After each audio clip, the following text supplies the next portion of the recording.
آتی ہے نا، یعنی کہ اگر کامیابی جو آتی ہے تو وہ کامیابی مصیبت کے گھوڑے پر سوار ہو کے آتی ہے. جو کامیابی آتی ہے نا وہ کامیابی مصیبت کے گھوڑے پر سوار ہو کے آتی ہے. تو پھر تجھے کیا کرنا ہے؟ صبر کے لگام سے کھینچ کے رکھنا ہے.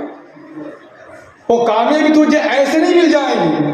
وہ جو صبر، جو پریشانی ہے، جو مصیبت ہے، اگر اس مصیبت پہ صبر کیا، جیسے اگر اگزامپل کے طور پر کہ اگر تم کوئی دعا مانگ رہے ہو، اب تم کوئی دعا مانگ رہے ہو مگر اب تمہاری دعا وہ قبول نہیں ہوئی.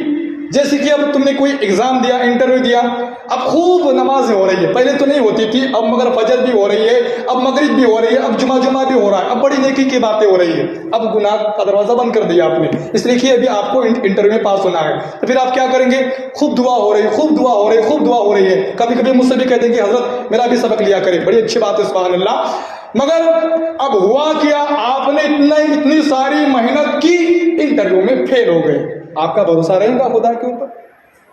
پوری پکی بات بتا رہا ہوں. اتنا کرنے کے باوجود میں نے فجر میں کیا اٹھا، گھر کے لوگ مجھے اٹھاتے تھک جاتے تھے، مگر انٹرویو کے لیے میں نے الارم لگایا، الارم سے پہلے اٹھ جاتا تھا. میں نے ایک بھی فجر نہیں چھوڑی.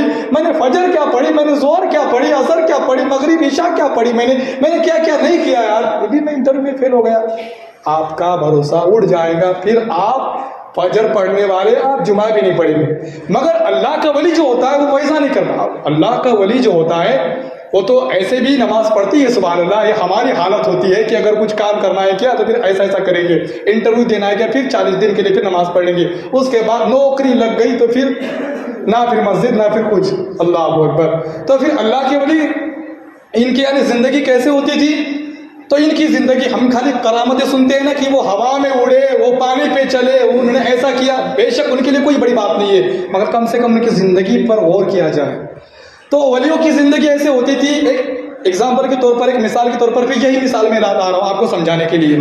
ہم ہوتے ہیں کہ ہمارا بھروسہ اڑ جاتا ہے، مگر وہ ہوتے ہیں کہ وہ ویسے تو نماز کے پابند ہوتے ہی ہیں، مگر اب کوئی چیز اگر حاصل کرنا ہے تو بے شک وہ بھی اور تبدیلی، یعنی کہ اب راتوں کو جاگنا، دن میں روزہ رکھنا، نفل روزے رکھنا، راتوں کو 100 رکعت 200 رکعت ایکسٹرا نماز پڑھنا، درود شریف کا وظیفہ کرنا، اب یہ زیادہ ہوتا ہے. اب یہ خوب ہونے کے باوجود بھی اب جیسے تم امتحان میں فیل ہو گئے، اب ان کے ساتھ بھی ویسا ہوتا ہے.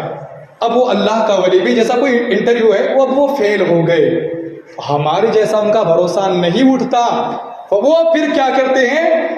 جب وہ فیل ہو جاتے ہیں تو ان کا جملہ یہ نکلتا ہے، پروردگار اے باری کے مولا، یہ میرا کام تھا جو میں نے کر دیا، اور بے شک تو مالک ہے، اگر تیری مرضی نہیں تھی تو بس مجھے صبر کی توفیق دے، میں اس پہ بھی راضی ہوں. سبحان اللہ. تو پھر رب کی رحمت جوش میں آتی ہے، وہ چاندی مانگنے والا سونے کو حاصل کر کے جاتا ہے. سبحان اللہ.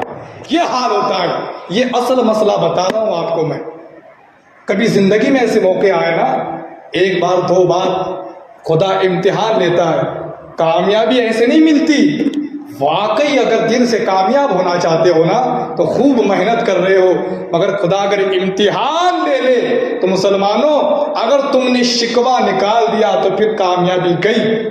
بس اتنا جملہ کہ تم نے خوب نمازیں پڑھی، فجر پڑھی، سب کچھ پڑھ لیا، انٹرویو میں فیل ہو گئے، اتنا جملہ اگر خوشی کے ساتھ نکل جائے، کوئی شکوہ نہیں، پروردگار عالم مولا تیری مرضی تیری رضا، جو ہونا تھا اس لیے کہ مولا تو مالک ہے، تیری رضا میں میری رضا ہے، اب بس مجھے صبر کی توفیق بھی دے، انشاءاللہ میں اور پڑھوں گا، میں نماز نہیں چھوڑوں گا.